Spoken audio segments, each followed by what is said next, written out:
Muchas gracias, buenos días. Gracias a Suma por invitarme a participar en el foro.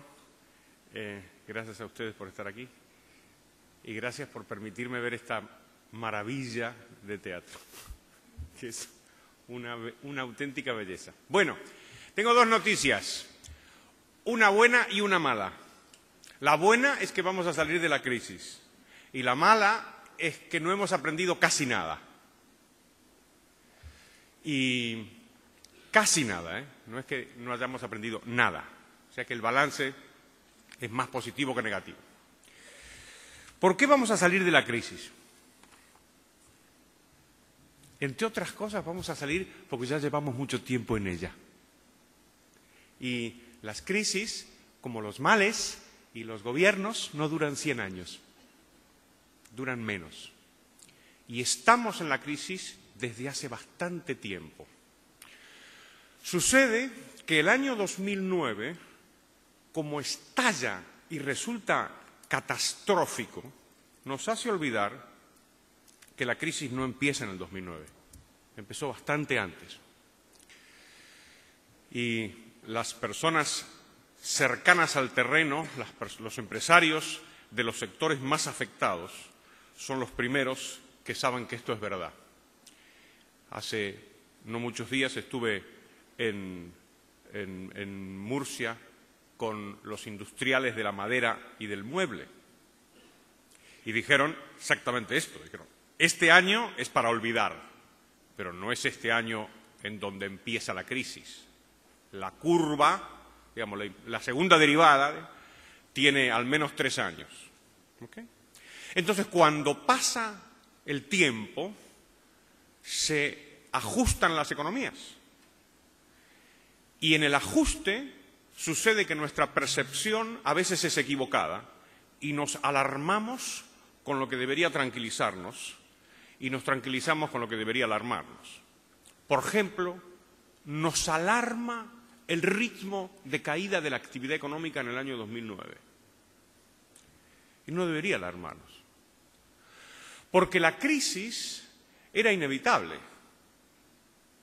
La burbuja creada por las políticas monetarias durante 15 años era tal que el ajuste era inevitable. Y si es inevitable el ajuste, es muchísimo mejor tenerlo como en el 2009, es decir, con un perfil en V, suponiendo que salgamos, que yo creo que sí, que un perfil en L, como Japón en los años 90 o como los Estados Unidos de los años 30, que es con muchísima diferencia el peor escenario. Entonces, el que aumente mucho el paro en el año 2009, que provoca gran escándalo, no debería provocarlo.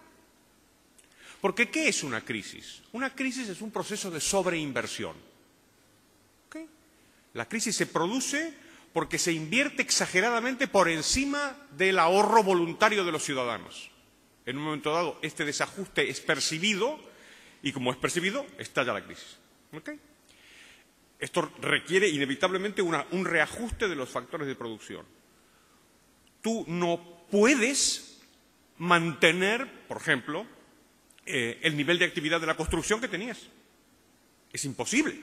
Es decir, no puedes mantener las empresas que había de la construcción y no puedes mantener los empleos que había en la construcción. Es imposible mantenerlos.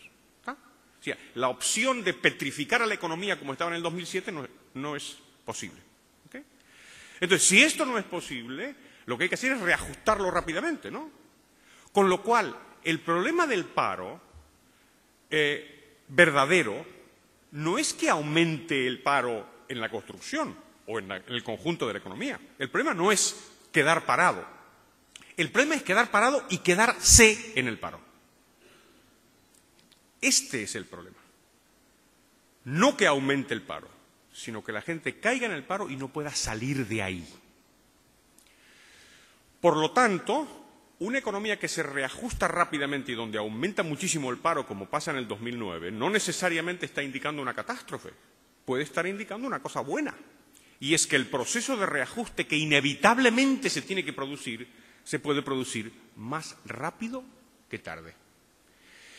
¿Razones para esto? Pues que nuestra economía no es la economía de antes, ¿no?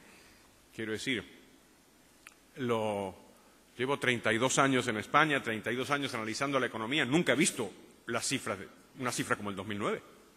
O sea, una caída de la actividad del 5%.